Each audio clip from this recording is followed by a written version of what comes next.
일본에서 삼성 망한다. 한국 경제 이제 얼마 남지 않았다. 웬걸 지금 내년 영업이익 전망치가 지금 상위 일본 100개 기업을 다 합쳐도 삼성전자 하나의 예상 순이익을 못 넘는다고 하는데 이런 통계가 나와버리니까 일본 사람들이 이제 현자 타임이 오는 거죠. 삼성은 반도체로 일본을 금방 추월했잖아요. 일본이 아무리 좋은 제품을 만들어도 각 디지털 기기들의 교체 유행 주기가 바뀌는 것을 따라가지 못하는 거죠. 배가 많이 아픈 모양이더라고요.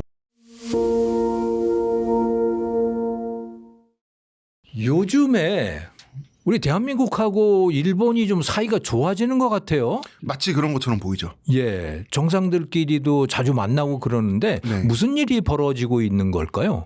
일단 원래는 이렇게 될 줄 몰랐죠. 일본 사람들도 예상을 못했고 네. 우리나라 사람도 언론과 국민 모두 예상을 못했어요. 예. 왜냐하면 일본에서 이재명의 별명은 일본의 극우 언론사에서 붙여준 별명인데 반일 몬스터였어요. 반일 몬스터요. 예. 괴물. 예, 반일 괴물. 네. 그다음에 다카이치 사나에는 한국은 건방지니 때려서 버릇을 단단히 고쳐내야 된다라고 하는 그 망언부터 시작해서 완전 극우죠.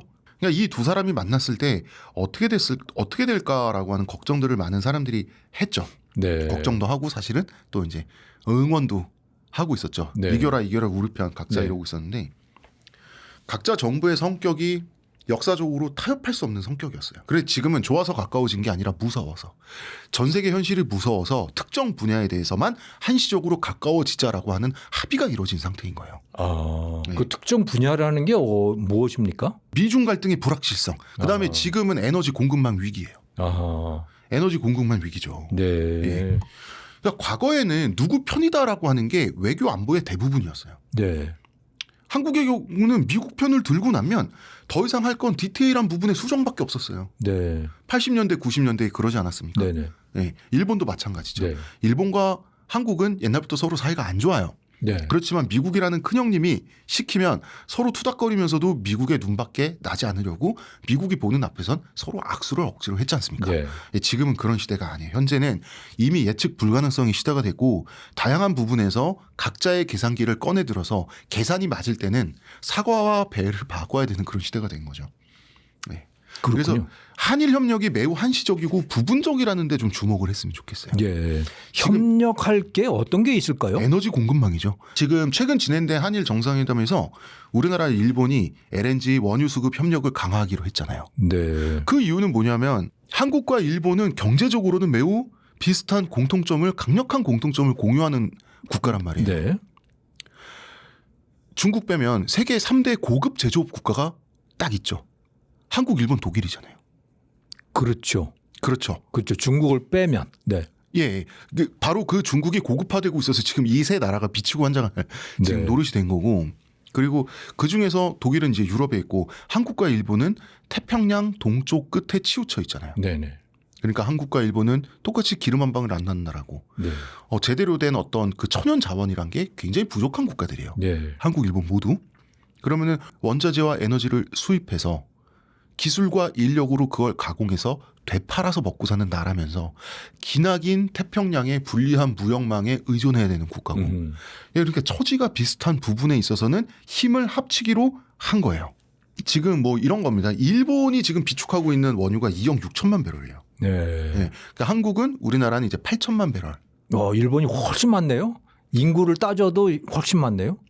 일본의 경제 규모가 우리나라의 3배 정도 되니까. 네. 근데 이제 일본이 인구 10만 명당 비축 원유량이 일본이 조금 더 많죠. 그렇군요. 예, 일본이 조금 더 많긴 해요. 1.3배 정도 많긴 한데 그 이유는 이제 일본은 정부가 기업에도 각자 너네는 어느 정도 비축하라고 명령을 내리기 때문에 네. 일본은 비축량이 높은 거예요. 기업 그 비축분이 있기 때문에. 네. 근데 우리나라는 이제 정부 위주죠. 그렇군요. 예, 우리나라는 이제 그 일본보다는 훨씬 더 전쟁이 언제 일어나도 이상하지 않는 나라다 보니까 전쟁에 대비하기 위해서 비축하는 원유분이 있거든요. 그래서 이런 부분이 있습니다. 이게 호르무즈 해협이 막히면 네. 일본과 한국은 둘 다 같은 목줄에 걸리는데 이번 에너지 안보 협약에는 이제 에너지 수합이죠, 사실은. 네. 에너지 스와핑을 한 거죠. 여기는 두 가지 의미가 있습니다. 일단 일본의 입장에서도 원유가 2억 6천만 배럴인데 네. 우리나라의 원유 비축량을 합쳐서 3억 4천만 배럴을 가지고 협상하는 거, 외부 세계와 협상하는 것과 2억 6천만 배럴을 가지고 외부 세계와 협상하는 것은 갖고 있는 판돈이 다르잖아요. 그러니까 한국과 일본이 같이 손을 잡고 중동 국가든 미국이든 같이 그 협상을 그렇게 둘이 손을 잡고 한다. 하면 협상력이 높아지잖아요. 그렇죠. 그렇죠. 네. 일단 그리고 아시아 에너지 공급망을 같이 관리하자. 아시아 에너지 공급망 관리자를 한일이 공동으로 하자. 동남아도 아니고 중국도 아니고 우리가 틀어주자는 거예요. 그러니까 약간 우리가 이런 예를 들어 휘발유든 뭐 등유든 이런 것들을 만들면 네. 그거를 같이 관리하자. 공동 수출하고 관리할 하는 수 걸. 있는 부분이 있으면 하는 거죠. 네. 수출을 하든 수입을 하든 이런 부분이 있고 그다음에 이제 투트랙 전략이 있습니다. 네. 우리나라는 이란과 사이가 좋아서 물밑으로 협약을 해서 대가 없이 물론 대가가 오갔을 수도 있지만 어쨌든 우리 배는 하나씩 통과를 하고 있잖아요. 네. 가장 먼저 안전하게 통과한 배가 일본 배예요. 사실 호르무즈 해협을 막았을 예. 때. 그때 아무도 그걸 이해를 못했어요.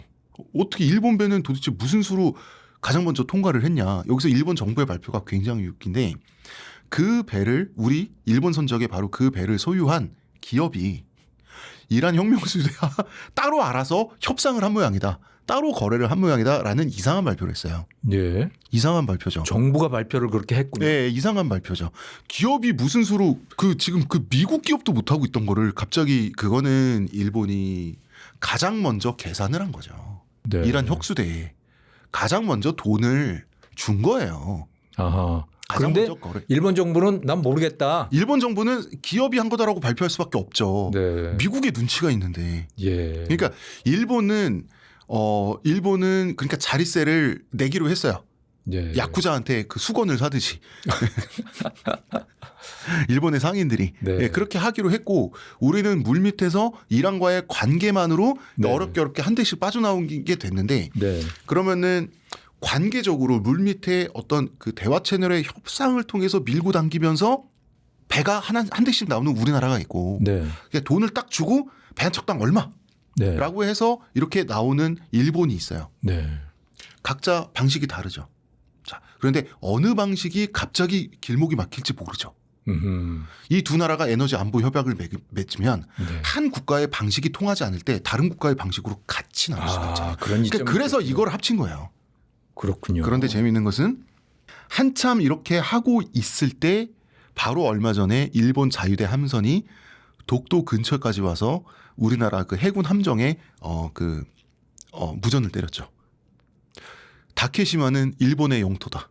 물러나라. 그래서 우리나라도 물러나라고 한 다음에 우리나라 함대를 결집해서 너 선 넘으면 우리 교전한다 해가지고 일본 자위대 함선을 쫓아보냈어요. 그건 또 뭐예요? 왜 얼마 전에 있었던 서로 일입니다. 협력한다고 그러면서 또 한 그런 시대가 된 거예요.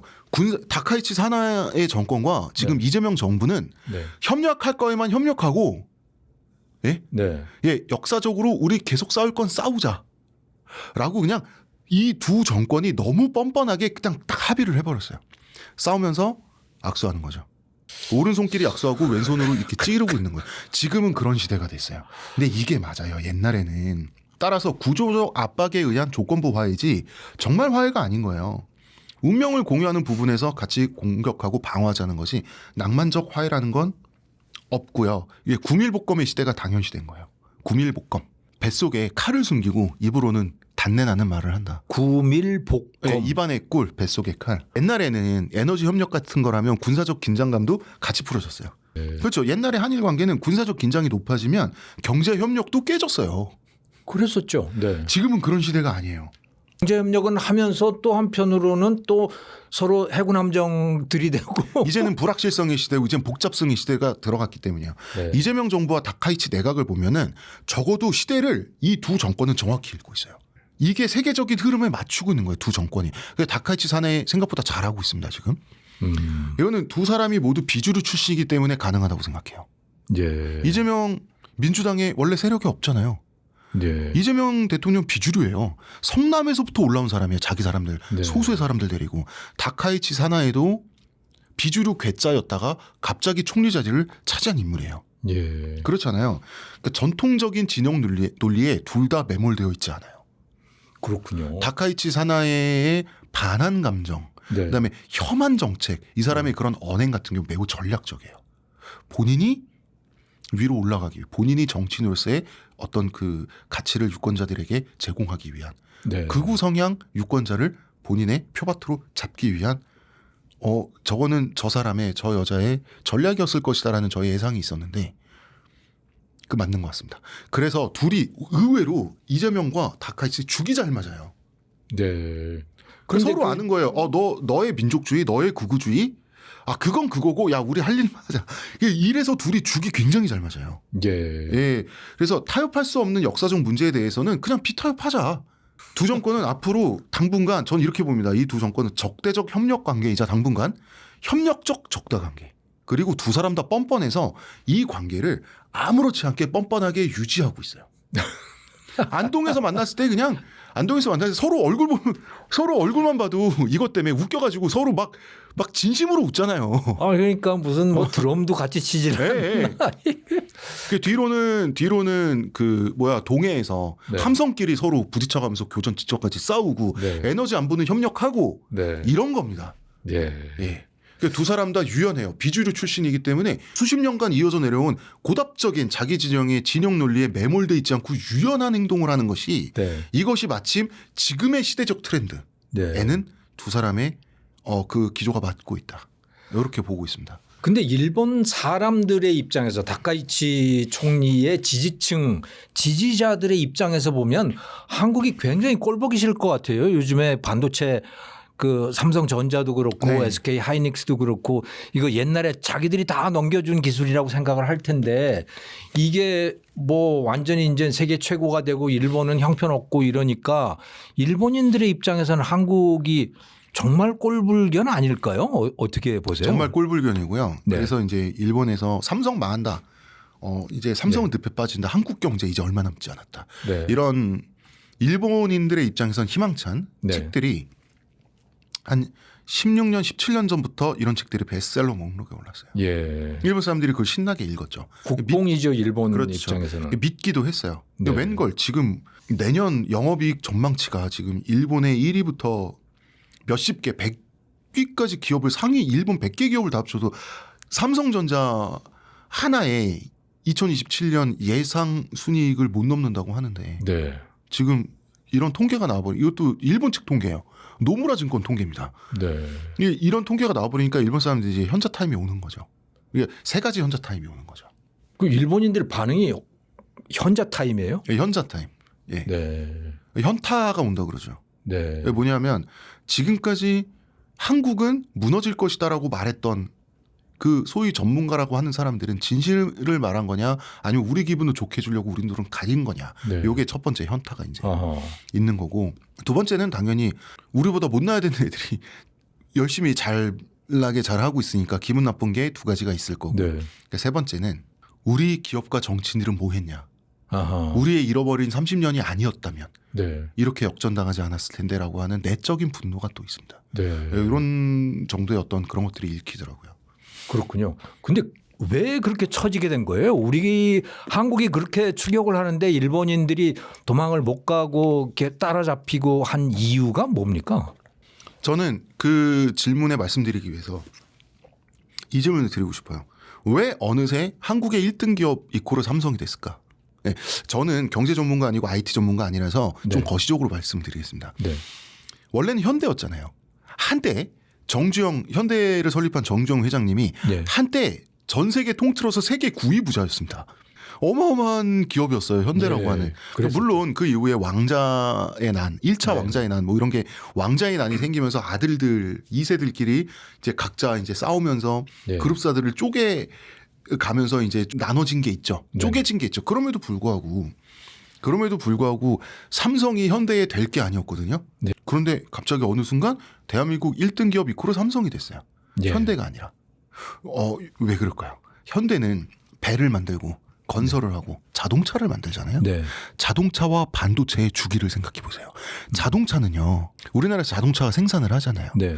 그러면은 한 5, 6년 타고 사서 타고 다니던 사람들이 중고로 팔아요. 네. 그 중고로 샀던 사람들 몇 년 타고 또 중고로 팔아요. 그러니까 한 20년 있으면 그게 요르단이나 이런 나라에 그 배에 실려서 중고차로 해외에 수출이 됩니다. 그 나라에서 또 한 10년을 굴러요. 네. 그럼 또 더 후진국으로 갑니다. 또 개- 갑니까? 또 갑니다. 계속 굴러요. 마지막 단계는 뭐냐면 어디 아프리카의 내전 지역에서 네. 그 반군들이 그걸 테크니컬이라고 하거든요. 네. 그 차량을 개조해서 기관포나 바주카포 같은 걸 달아요. 예, 그러면서 장갑차처럼 그걸 쓰고 다닙니다. 예, 거기까지 가야 자동차의 한 생애가 끝나는 거예요. 40년, 50년 걸립니다. 아, 그렇군요. 예. 그래서 자동차는 이 자동차의 내구성, 신뢰성을 증명하는데 기본 몇십 년이 걸려요. 아, 배는 더 오래 걸리고요.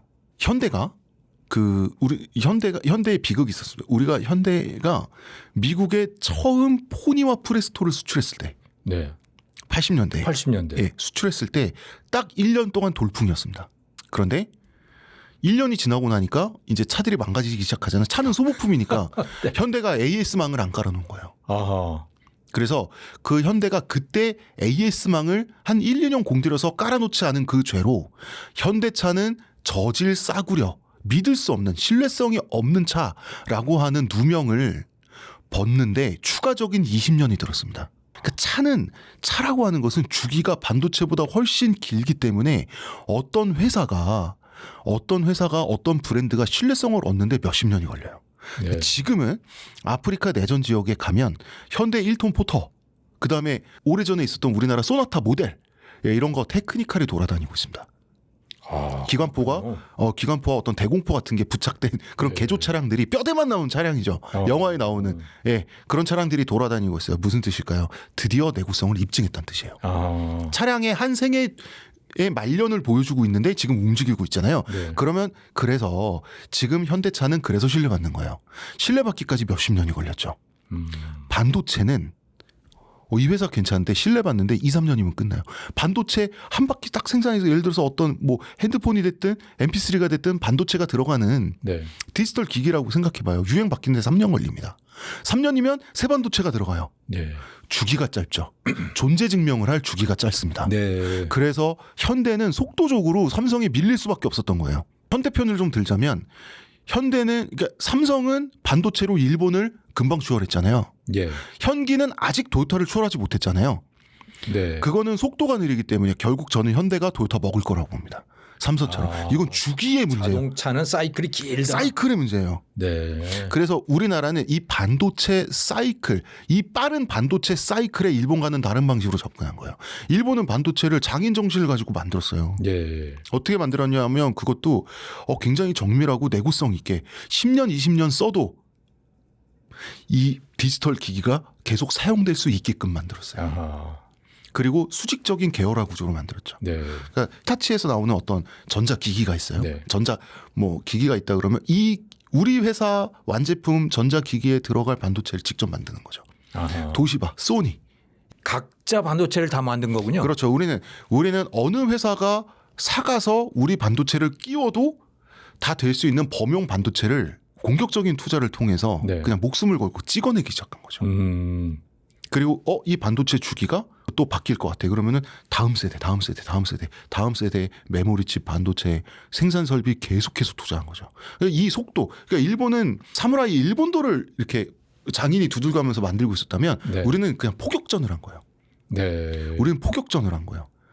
세대가 그냥 기성복을 만든 거고 그들은 맞춤복을 만든 거고. 그렇죠. 우리는 2, 3년, 3, 4년 주기로 세대가 바뀔 때마다 네. 새로운 신형 포탄을 몇십만 개, 몇백만 가지 생산을 해서 네. 그냥 포격전을 한 거예요. 아하. 여기에 일본이 밀려난 거죠. 우리가 정말 전 세계적인 산업의 어떤 그런 성격을 우리 하이닉스나 삼성 같은 기업이 처음부터 너무나 잘 파악을 하고 있었죠. 네. 예. 정말 훌륭하신 분들이라고 생각합니다. 우리나라 기업인들. 예.